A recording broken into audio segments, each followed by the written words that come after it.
एकमात्र तप है जिसका नाम है सम्यक तप।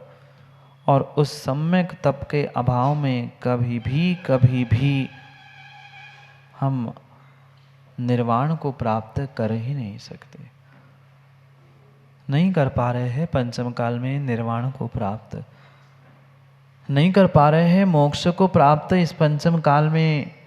पर क्या मोक्ष मार्ग को प्राप्त नहीं कर सकते? क्या मोक्ष मार्गी की सेवा करने में हम तत्पर नहीं हो सकते? करने के लिए तो हम सब तैयार रहते हैं, पर समस्या ये है कि हम करना ही नहीं कुछ चाहते। इतनी शक्ति इस आत्मा में बताई है, अनंत शक्ति अनंत वीर्य इस आत्मा में है, पर फिर भी क्यों नहीं हम उसका प्रयोग कर पाते हैं? क्योंकि कहीं ना कहीं ये विकल्प है कि हम कैसे करें, क्या करें, होगा कि नहीं, क्यों होगा, कैसे होगा। निर्णय करो। समय बीतता जा रहा है। बहुत थोड़ा सा समय शेष बचा है।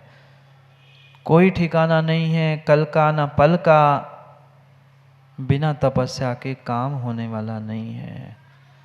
ये भी शायद आप लोग बहुत अच्छे से जानते होंगे।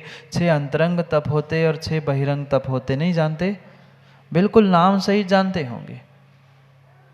पर उनमें से कितने तपों को हमने भावों के साथ प्राप्त करते हुए तपने का, अपने आप को तपाने का प्रयास किया? कई लोग मात्र और मात्र उस बहिरंग तपों में उलझे हैं। ये उपवास, ये त्याग, वो त्याग, निषेध नहीं है बहिरंग तपों का, पर ये भी पक्का मानना बाह्यम तपा परम दुश्चरम आचरस्त माध्यात्मिकस्य तपसा परिभ्रंगणार्थम। स्वयंभू स्तोत्र में आचार्य समंतभद्र स्वामी स्पष्ट रूप से कहते हैं, ये बहिरंग तप मात्र बहिरंग तप के लिए नहीं किया जाता। ये 6 प्रकार के जो बहिरंग तप कहे हैं, अनशन औमोदर वृत्ति पर संख्यात रस परित्याग विविक्त से आसन काय क्लेश, ये 6 तप अंतरंग तपों की सिद्धि के लिए किए हैं। माँ, घर में दूध आता है आप लोगों के? घर में दूध आता है तो जैसे ही दूध आता है उसको ऐसे ही प्रयोग में लाते हैं ना, फिर छानते हैं, फिर तपाते हैं। तो दूध को तपाना था, गैस चालू कर लेना, उस पर दूध डाल देना। क्यों? दूध को तपाना था कि बर्तन को तपाना था? बोलो ना, किसको तपाना था? बर्तन को। दूध को तपाना था, सीधा अग्नि में डाल देते ना, क्यों बर्तन को बीच में रखा? कितनी समझदार माँ है। तपाना तो दूध को ही था, पर बर्तन को तपाना पड़ा, बर्तन को तपना पड़ा। बिना बर्तन को तपाए दूध तपता नहीं है, दूध तपता नहीं है। ऐसे ही बिना शरीर को तपाए, बिना बहिरंग तप किए बिना, अध्यक्ष जी, किसी भी प्रकार से आत्मा तपने वाली नहीं है। तपाना आत्मा को ही था, तपाना माँ दूध को ही था, पर बिना बटलोई, बिना बर्तन, बिना भगोने के दूध नहीं तपता। पहले बटलोई तपती है, बर्तन तपता है, फिर जाके दूध तपता है। ऐसे ही पहले बहिरंग तपों को प्राप्त करना होगा और उस बहिरंग तपों के माध्यम से फिर अंतरंग तपों तक पहुंचना होगा। क्योंकि कल ही आचार्य महाराज सोमप्रभ स्वामी हमें समझाते हुए कह रहे थे कि जो समझदार है, ज्ञानी है, जिसको इस संसार के सभी विघ्नों को दूर करना है, वह नियम से 12 प्रकार के तपों को तपता है। ये 12 प्रकार के तप 6 अंतरंग और 6 बहिरंग है। नहीं बन पाते। क्यों? क्योंकि कहीं ना कहीं भीतर, कहीं ना कहीं परस्पर में राग द्वेष बैठा है, जिस कारण से हम स्वयं भी तपस्या नहीं कर पा रहे हैं और जो तपस्या कर रहे हैं ना, उनके लिए भी अनुकूलताएं नहीं दे पा रहे हैं। कभी ना कभी एक जैन साहब विचार तो करना पड़ेगा कि हम नहीं कर पा रहे हैं, हम स्वयं तप नहीं कर पा रहे हैं, कम से कम माँ ऐसा घर में नहीं होता क्या? घर में भी तो ऐसा ही करते हो ना। ठीक है मैं उपास नहीं कर पाऊँ, जो उपास करे ठीक है, तुम काम नहीं करना मैं देख लूँ। मैं एकासन नहीं कर पा, तुम कर रहे हो, चलो मैं व्यवस्था कर लूँगा। फिर घर में परिवार में हम करते हैं, तो ऐसी व्यवस्था हम समाज में और धर्म में क्यों नहीं करते?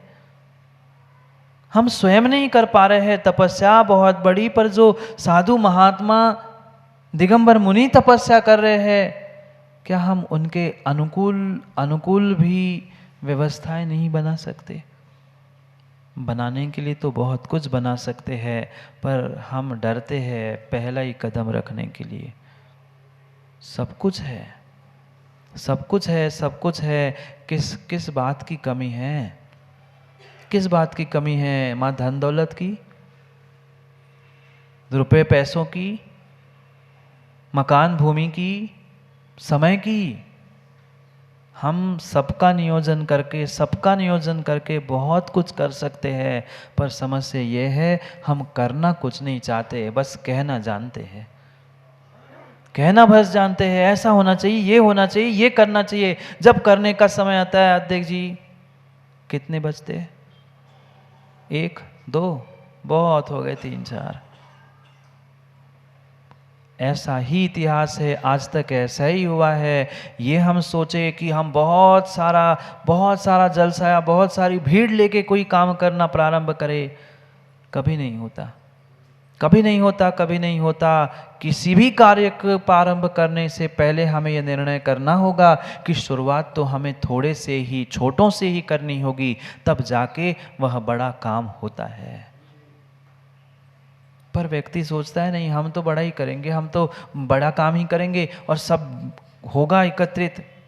नहीं हुआ आज तक कभी एक घर, एक परिवार, अध्यक्ष जी दोनों मुखर्जी नगर और इंद्रप्रस्थ, कभी आज तक एक परिवार में जितने रहने वाले लोग हैं उन सभी लोगों का एक मत हुआ? सभी एक माँ से जन्मे हुए बच्चे वही एक परिवार में एक साथ खाने पीने वाले, माँ बोलो ना, कभी एक साथ सबका एक निर्णय हुआ? कभी नहीं होता। छोटा बेटा कहता है ये सब्जी बनाओ, तो बड़ा कहता है नहीं आप उसकी क्यों बनाई, मेरी बनाओ, मेरे लिए बनाओ। जब एक परिवार में, एक घर में, एक छत में रहने वाले जीवों का एक निर्णय, एक विषय पर निर्णय नहीं हो पाता, फिर देश, समाज, राष्ट्र, इसका एक निर्णय कैसे संभव है? हम ये सोचे कि सब समाविष्ट हो जाएंगे, सबका तालमेल, सब व्यवस्थित करेंगे। व्यवस्थित दुनिया को नहीं करना, व्यवस्थित अपने आप को करना है। हमें अपने आप से निर्णय करना है, हमें अपने आप से विचार करते हुए आगे बढ़ना है। समय बहुत कम है। हम ये सोचे, बहुत सारे लोग, बहुत सारे वे सम्यक समाधान में लिप्टन प्रश्न पूछते, महाराज जी हमें दीक्षा लेनी, हमें तपस्या करनी, हमें साधना करनी, पर घर वाले जाने नहीं देते। मैं उनसे यही पूछता हूँ, क्या हर काम तुम घर वालों से पूछ के करते हो? हर काम संतान क्या माँ बाप से पूछ के करता है? क्या हर काम माँ बाप संतान से पूछ के करती है?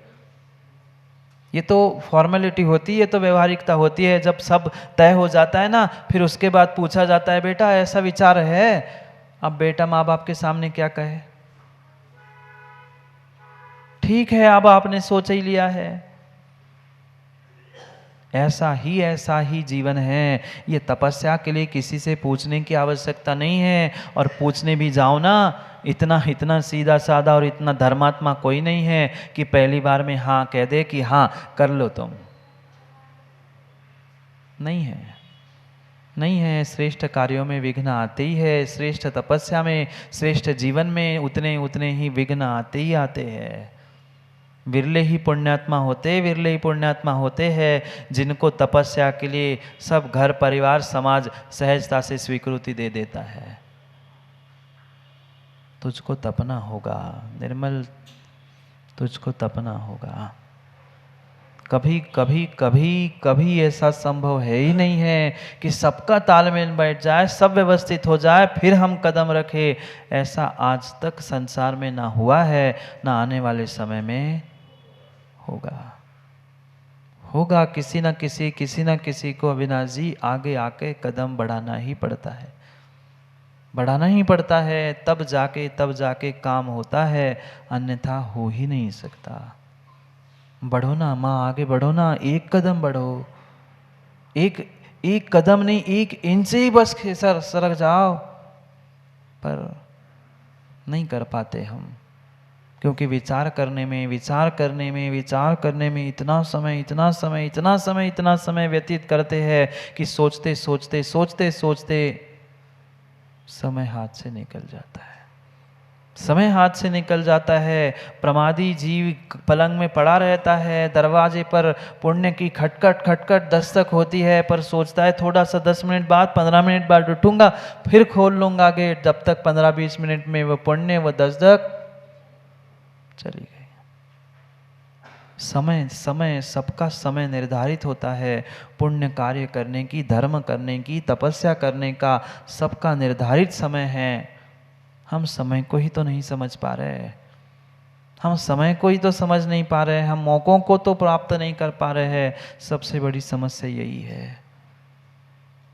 तपना होगा, बिना तप के दुखों से, कर्मों से, संसार से छुटकारा है ही नहीं, मात्र बहिरंग तप नहीं। ऐसे भी जीव है महीनों के 8-8 10-10 दिन के उपवास करते हैं, पर उनको दूसरे के साथ बात करने का तरीका नहीं आता। हाँ, तुम्हें विनय ही नहीं है ज्येष्ठों के प्रति, श्रेष्ठों के प्रति। तुम्हारी भक्ति, तुम्हारा समर्पण, तुम्हारा श्रद्धान किस काम का? ये सब दिखावे की बातें हैं। अंतरंग तपों को भी समझो, क्योंकि बहिरंग तप तो बाहर से सबको, दुनिया को दिख जाते। आपने उपास किया, एकासन किए, रस त्याग किया, ये सब कुछ दुनिया ने देख लिया, पर तुमने अपनी गलती का गुरु के पास जाके प्रायश्चित लिया कि नहीं? हमने गुरु के पास पहुंच के अपने गलती का प्रायश्चित लिया कि नहीं?